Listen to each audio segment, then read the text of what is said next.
People, Deluded, I'm back again. Thank you very much for watching, rocking, and always tuning in with me. As you could probably guess, I've just finished doing another vid in relation to the tactics board, which is on my table. But been browsing Twitter and there's been something of nothing, so I'm not going to be here long, but we might as well discuss them. Now, the first one I've seen is apparently Arsene Wenger has signed a autobiography deal, a new book deal, to talk about obviously his time at Arsenal, the Invincibles, and let's just get the elephant out in the room, people. I want him to free it all up in relation to Deluded, him, the board, everything behind the scenes. I want to hear it all. Realistically, we're not going to hear everything, but it would be very interesting to hear what Arsene Wenger has to say, and I really hope that he pulls no punches in the sense that he's not employed by any club or our club anymore.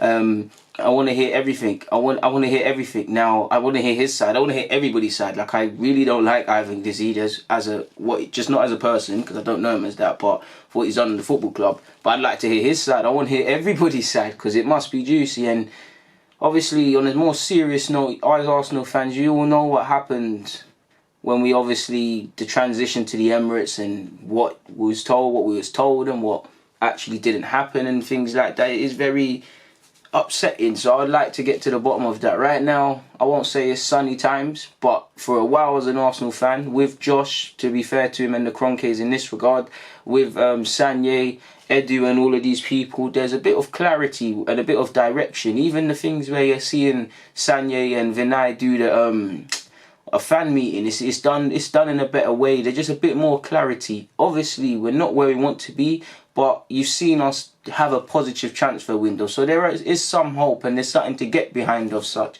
But I would love to hear all of that. Obviously, speaking of a summer signing, Pepe scored for Ivory Coast. I didn't watch the game. I saw the clip in that I think Zaha set him up. Appalling defending, I won't lie. I mean, atrocious defending for Zaha to even keep hold of that ball and set up Pepe. But from Pepe's perspective, as an Arsenal fan, yeah, we want him to score at the Emirates even more and score out for Arsenal and stuff, but it's been a testing period, and for me, at least he can get away with it, represent his country, put the club sort of stuff to a degree to the back burner, and score and put things into perspective, and just remember that feeling of scoring a goal from open play. It weren't the most glamorous of finishes, essentially a tap-in, but that sort of thing. No disrespect, because playing for your country is amazing, but I'm not going to say just because he scored that goal now he should come back with a whole heap of confidence to Arsenal. I personally believe his confidence should still be there, but and he should still be strong, because he's shown me he's got skills to work with. But we'd all feel a bit down on ourselves and question our abilities if we was going through what Pepe is going through. I think he'll come through it. Obviously, Zaha setting up Pepe, international teammates. He defended Pepe in relation to Pepe needing to adapt to the Premier League and that. I know many Arsenal fans, Zaha, or the prospect of Zaha, polarizes opinions, but many people will take him, many people will say leave it out. I mean, I'm all up for it. On one hand, I'd like I told you lot before, box-to-box midfielder, quality centre-half would be where I would spend if we had Zaha money, or if we do have Zaha money. And I think we've got fantastic depth, for me anyways, on the flanks. We've got young Martinelli, who's going to play up there and up front based on what we've seen. Saka's made that spot his own at this moment in time. He's 18, let's allow him to develop, but he's presented an option out of nowhere. Right hand side, say what you want about Nelson. I think Nelson will come good for us and be a decent player. Same as Pepe. So we've got 4 options. Obviously, so with that, I don't really want to flood our... We've already got a good problem for Emery, but I don't want to further flood our options. There's a difference between having good options and being imbalanced, and maybe a 5th man to add to the whole wingers does that. And we've also got to remember, Aubameyang should be playing through the middle every day of the week, but at times he's played on the left-hand side. So I guess you could say we've got 2.5 options in terms of who we can play out there. But we all can't lie, man. I'm on it. If quality players become available, in which I believe Zaha is, I think you've got to do it if it is there. And obviously on that left hand side, it could be tasty having Aubameyang, Lacazette, Pepe, Zaha as options for Emery within the squad. I mean, there's already a debate in regards to if Lacazette, Aubameyang, or someone might leave, or is it worth selling one to play with 2 wingers, in which Zaha is that. But I personally like all 4 in the team. I think there's enough games for them to get games. Obviously, a couple of times someone's going to be upset about not playing, as it is. But I would entertain that, to be fair with you. But it's lovely to see him backing a fellow professional, his fellow countrymen, and it's lovely to see him scoring goals. And as an Arsenal fan, surely they can combine at the Emirates. I've seen Zaha play a couple of good games against Arsenal now. How's about doing it in your boyhood shirt, my guy? So what else is there? Peter Cech has been saving penalties, people. I mean, Peter Cech has finally saved a penalty in a different sport. I mean, when last did you save a penalty for Arsenal? It's all banter. Cech is a model professional, and it is what it is, man. I've got nothing but respect of when you mention best keepers in the Prem, and actually of all time now, Cech is, if you don't believe it, is him. Cech is in that debate, people, really and truly. He's been a world-class keeper in his time, but he's moved sport. Obviously, he's director of football or some position like that at Chelsea, but I think he does ice hockey now, and he made his debut and he saved 2 penalties. If only you could save penalties at the Emirates, but it is what it is in regards to him. What else is there to speak about? Denis Suarez is having a good time in La Liga. Apparently, he's completed more dribbles than any other player this season in La Liga, which is 28. Obviously, he's not our player anymore, but it's lovely to see him enjoying himself and playing football again. I didn't agree with the signing, but it is what it is in that regards. Torreira played well for Uruguay in their recent friendly, and I mean, is it rocket science? Torreira's playing in his best position and he has a good game.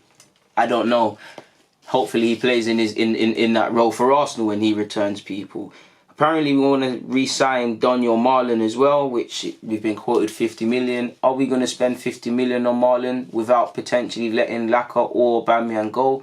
Obviously he's played on the flanks for PSV at times and he could present us with options, but you'd imagine if he was to come right now, to a degree, he might be a third choice option. Would that make sense? He's been linked with as a possible replacement to Luis Suarez at Barcelona. Barcelona saw him a couple of seasons ago at the Nou Camp play, and I would welcome back Daniel Malen with open arms. He should have never been allowed to leave, to be fair with you people, and it's going to be up there with the Gnabry's. I believe Jeff potentially could be in that bracket as well of players that we let go too soon. I don't want to harp on about it because it is what it is and they're gone, but yeah, man, we've been linked with him. I don't think there's anything else to add, people, really and truly, in relation to anything in regards to Arsenal. It's just more of the same. Really, it's just the current themes. Let me do a quick browse of some socials. I've already told you a lot. Inter and AC Milan are interested in signing Mesut Ozil allegedly in January. Bukayo Saka is in talks to sign a new long-term deal. Let's go and let's see some Arsenal statistics. Oh, here we go. I'm just going to read. Make sure you lot follow him on Twitter, man, because he does a good job, man, of these stats. His name's at Albino. Very good statistician for the Arsenal stuff. But he said, since joining the club, Pierre-Emerick Aubameyang has the best chance conversion rate, excluding penalties, in the Premier League of any other player with 10 plus goals. Aubameyang's conversion rate is 32.1. I was about to say Cristiano, I didn't read that properly. Hernandez is at 29.7. Sterling's at 28.7, which is quite good for Sterling. Lukaku's is at 27.9. Now, Sterling and Lukaku, many people will recognise Sterling's improved and people will banter Lukaku, but he clearly knows how to score goals. For as much as they you wouldn't really think they're that like they're clinical, but that's real clinical, and it puts things into perspective when people say they could be even more productive. Vardy's up there with 26.5. Mane, 26.1. That's good. Martial, for someone who I feel stagnated a bit as much as I like him, 25.6. Decent. 25.4 goes to Aguero. So that puts things into perspective, because you'd probably say Aguero is the most clinical striker in terms of that list, people. But toss up between him and Aubameyang. But statistically, you wouldn't think so. So that's what I like about stats, man. It always puts things into perspective.